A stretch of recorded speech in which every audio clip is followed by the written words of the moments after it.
एक बार की बात है, एक राज्य में खड़क सिंह नाम का राजा राज करता था। उसकी 2 बेटियां थी। बड़ी राजकुमारी अलका जन्म से बहुत खूबसूरत थी, लेकिन क्रूर स्वभाव की थी। छोटी राजकुमारी विभा साधारण और मधुर स्वभाव वाली थी।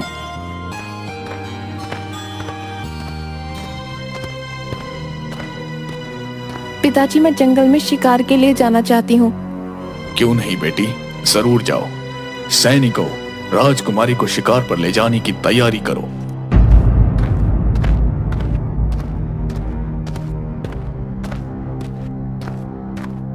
जंगल में राजकुमारी सैनिकों से आगे निकल जाती हैं और एक कुटिया में पहुंचती हैं, जहां एक तांत्रिक जादुई विद्याओं का अभ्यास कर रहा होता है। वाह, बहुत कमाल का जादू। क्या आप मुझे भी जादू सिखा सकते हैं? ये विद्या राजकुमारियों के लिए नहीं, इसमें बहुत से खतरनाक काम किए जाते हैं। मैं उतनी कोमल नहीं जितनी दिखती हूँ। मुझे आपकी शिष्य बनना है। राजकुमारी जादूगर के सामने ही एक कबूतर को हाथों में पकड़कर मार देती है, पर जादूगर राजी नहीं होता। अब राजकुमारी रोज आकर चुपचाप ये विद्या सीखने लगती हैं और पारंगत हो जाती हैं। समय के साथ दोनों राजकुमारियां जवान हो जाती हैं। एक दिन,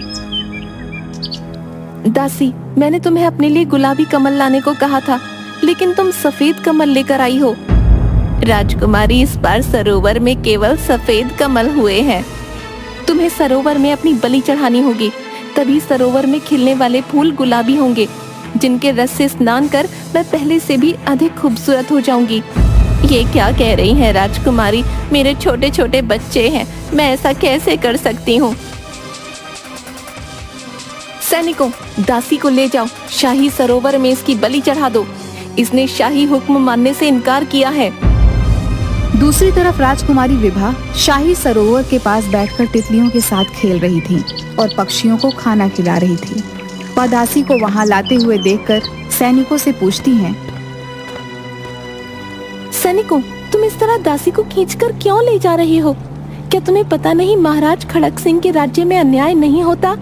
बड़ी राजकुमारी ने गुलाबी कमल के फूलों को रंग देने के लिए सैनिकों से मेरी बलि चढ़ाकर सरोवर में मेरा रक्त डालने की आज्ञा दी है। ये तुम क्या कह रही हो? ये कैसे हो सकता है? बहन इतनी क्रूर नहीं हो सकती। सैनिकों, तुम दासी को छोड़ दो। जब अलका को इस बात का पता चलता है तो वह महाराज से कहती है, देखा पिताजी, ये विवाह मेरे कामों में भी रुकावटें डालने लगी। मेरे आदेश को रद्द कर दिया। मेरा अपमान किया गया है पिताजी। महाराज अपनी बड़ी बेटी अलका से अधिक प्यार करते थे, क्योंकि उसने जादुई शक्तियों से उन्हें अपने वश में कर लिया था। वे विभा को बहुत डांटते हैं। राजकुमारी विभा, अपनी बड़ी बहन की आज्ञा का अवहेलना करना ठीक नहीं है। इसके लिए आपको दंड दिया जाएगा। आपको एक समय का भोजन नहीं मिलेगा। अलका मुस्कुराकर अपनी जीत पर अपनी छोटी बहन को देखती है और विभा को सजा हो जाती है। कुछ दिनों बाद महाराज दरबार में कहते हैं, मेरी बेटी राजकुमारी अलका शादी योग्य हो गई है। अगर मुझे कोई अच्छा वर मिले तो मैं उसकी शादी कर दूंगा। महाराज, पड़ोसी देश का राजकुमार प्रताप सिंह बेटी अलका के लिए सबसे अच्छा वर साबित होगा। महामंत्री, अब तुरंत ही शादी का न्योता भेजिए। मैं चाहता हूँ मेरी अपूर्व सुंदरी बेटी अलका का विवाह एक बड़े राजा से हो। महामंत्री पड़ोस के राज्य में राजकुमारी के लिए राजकुमार प्रताप का हाथ मांगने का न्योता देते हैं। वह उसे मंजूर कर लेते हैं। प्रताप सिंह अपने पिता से कहते हैं, पिताजी, मैं एक ऐसी राजकुमारी से शादी करूंगा जो प्रजा को प्यार कर सके। मैं खुद राजकुमारी को परखना चाहता हूँ। प्रताप सिंह जीवन साथी की खोज में महाराज खड़क सिंह के राज्य में पहुँचे तो महाराज ने उनका भव्य स्वागत किया। राजकुमार, आप हमारे राज्य में आए, आपका स्वागत है। आपके लिए हमने आज शाम को भव्य आयोजन किया है, आप उसमें जरूर आइएगा। राजकुमार ने मन ही मन सोचा, राजकुमारी को जानने के लिए इससे अच्छा मौका कुछ हो ही नहीं सकता, और उन्होंने राजा का निमंत्रण स्वीकार कर राजमहल पहुंचे। आइए, आपका स्वागत है राजकुमार।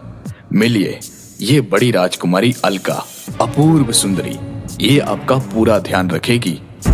आप कैसे हैं राजकुमार? मैं इस राज्य की बड़ी राजकुमारी। मेरी सुंदरता विश्व प्रसिद्ध है। मेरे तेज से सभी डरते हैं और मेरी आज्ञा मानते हैं। मैं इन सब की मालकिन हूँ। अपनी सुंदरता पर इतना घमंड? सुंदरता तो कभी भी खत्म हो सकती है राजकुमारी। मुझे तो वो भी भाता है जिसका हृदय ही सुंदर हो।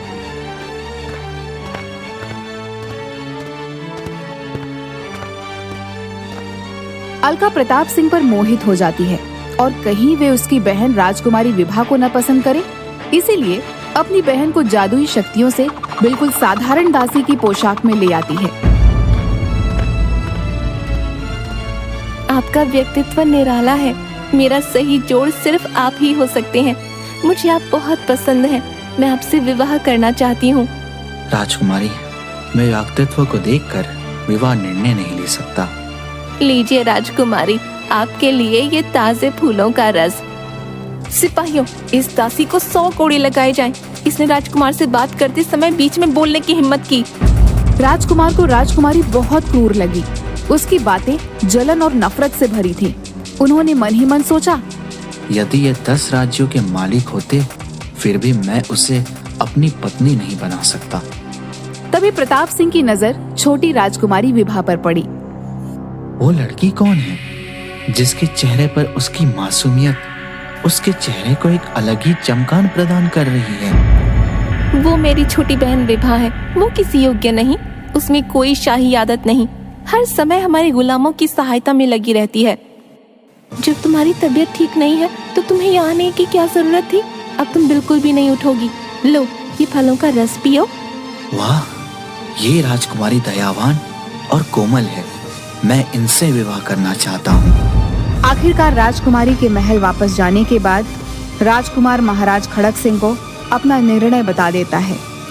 महाराज, मैं छोटी राजकुमारी विभा से प्रेम करने लगा हूँ और उन्हीं को अपनी पत्नी बनाना चाहता हूँ। प्रताप सिंह का निर्णय सुनकर महाराज हैरान हो जाते हैं, क्योंकि वह अपनी बड़ी राजकुमारी को ज्यादा प्यार करते थे और इसीलिए उन्होंने छोटी राजकुमारी का परिचय भी नहीं करवाया था। महाराज, मैं राजकुमारी के साथ अभी विवाह करने को तैयार हूँ, किंतु मैं राजकुमारी को कुछ दिनों के बाद अपने राज्य ले जाऊंगा ताकि उसका बेहतरीन और भव्य स्वागत की तैयारियां पूरी कर सकूं। हमें मंजूर है। आज शाम ही आपका विवाह राजकुमारी विभा से करवाया जाएगा। महाराज खड़क सिंह राजकुमारी विभा और प्रताप सिंह का विवाह करवा देते हैं और अलका को इसकी सूचना देते हैं। प्यारी बेटी अलका, राजकुमार प्रताप सिंह का विवाह से संपन्न हो गया है और कुछ दिनों के बाद वो विभा को अपने राज्य ले जाएंगे। मैं ये अपमान बर्दाश्त नहीं कर सकती। प्रताप सिंह से सिर्फ मेरा विवाह होगा, वरना मैं अपनी जान दे दूंगी। मुझे पता है बेटी, पर अब हमारे पास कोई रास्ता नहीं। अगर हम विभा को उनकी नजरों से दूर कर दें तो उनके पास मुझसे विवाह करने के अलावा कोई दूसरा रास्ता नहीं रह जाएगा। पिताजी, मुझे शीशे के टुकड़े और बकरे का खून चाहिए। मैं अपनी जादुई शक्ति से दूर रेगिस्तान में एक शीशे का महल बना दूंगी। हम विवाह को वहीं रखेंगे। अलका की जादुई शक्तियों से प्रभावित महाराज अलका की कही सभी चीजें उसे उपलब्ध कराते हैं और वह एक जादुई महल बनाती है। राजकुमार, मैं बहुत शर्मिंदा हूँ। छोटी राजकुमारी विवाह होने के तुरंत बाद न जाने कहाँ गायब हो गई है। हमने उसकी खोज हर देश में करवाई, पर वहाँ कोई नहीं मिला। आप उदास न हो राजकुमार, पहले ही जानती थी मैं कि वो आपके योग्य नहीं है। मैं अभी भी आपके साथ चलने को तैयार हूँ। मुझे आप लोगों की बातों पर बिल्कुल भी भरोसा नहीं है। मैं अपनी पत्नी को स्वयं ढूंढ लूंगा। राजकुमारी अलका, यदि आप 10 राज्यों के मालकिन होती फिर भी मैं आपको अपनी पत्नी नहीं बना सकता। राजकुमार की बात से अलका अपमान में जलने लगती है। दूसरी तरफ विभा शीशे की महल में अकेली बैठी सोच रही थी। जल्दी ही मेरे पति मुझे यहाँ से ले जाएंगे। पिताजी और बहन ने शायद मुझे मेरे पति का स्वागत करने के लिए यहाँ रखा है। सब मुझे कितना प्यार करते हैं। काफी दिन बीत जाने के बाद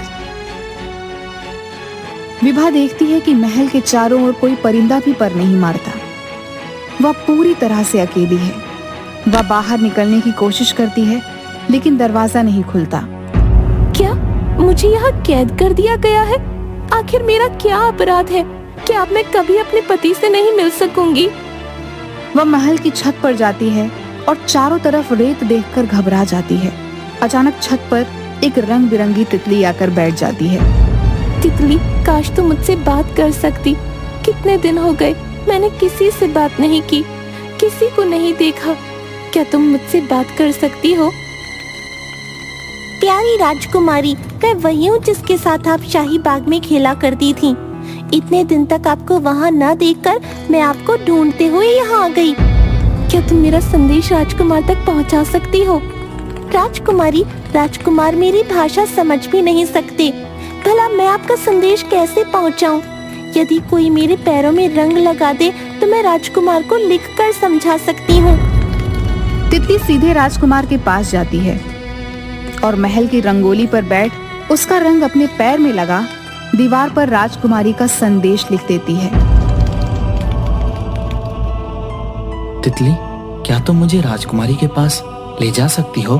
तितली राजकुमार को उनकी सेना के साथ राजकुमारी विभा तक पहुंचा देती है।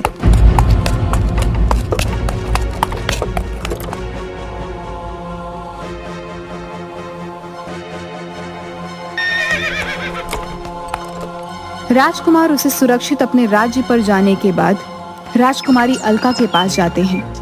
राजकुमारी अलका, मुझे आपका प्रस्ताव मंजूर है। आपने सही कहा था, मेरे योग्य आप ही हैं। मैं भी विवाह को भूल गया हूँ, किंतु एक बहुत बड़ी समस्या है। समस्या? कैसी समस्या राजकुमार? राजकुमारी, मुझे श्राप मिला है कि मेरा विवाह उसी से हो सकता है जो कन्या अपने शरीर को छोटा करके इस बोतल में प्रवेश कर सके और वापस आ सके। अरे राजकुमार, इसीलिए तो मैं कहती थी आपके लिए सिर्फ मैं ही हूँ, क्योंकि ये काम सिर्फ मैं ही कर सकती हूँ। मैं अपने जादू से इस बोतल में आ सकती हूँ। नहीं नहीं, मैं आपसे बहुत प्रेम करता हूँ। अगर आप इस बोतल में हमेशा के लिए फंस गई तो मेरा क्या होगा? राजकुमार, जब तक बोतल में उसका ढक्कन नहीं लगाया जाए मुझे कोई रोक नहीं सकता। ये देखिए, मैं आपको दिखाती हूँ। जादुई मंत्रों को बोलकर बोतल के अंदर चली जाती है और उसके जाते ही राजकुमार बोतल का ढक्कन लगा देता है और कहता है, तुमने मेरी पत्नी को शीश के महल में कैद किया था। आज के बाद तुम सदा इस बोतल में रहोगी। अब मैं यही बोतल अपनी पत्नी को शादी के उपहार में दूंगा। राजकुमार बोतल विभा को देता है। दयालु विभा अपनी बहन को उसमें तड़पता देख उसका ढक्कन खोल देती है और कहती है, राजकुमार, मैं अपनी बहन को इस तरह तड़पता हुआ नहीं देख सकती। मैंने इन्हें माफ कर दिया है। मेरी शादी का उपहार यही है कि आप इन्हें माफ कर दें। बहन की दया देखकर अलका की आंखों से पश्चाताप और शर्म के आंसू बहने लगते हैं। वह विभा और प्रताप सिंह से क्षमा मांगती है और अपने राज्य वापस चली जाती है। सब खुशी खुशी से रहने लगते हैं।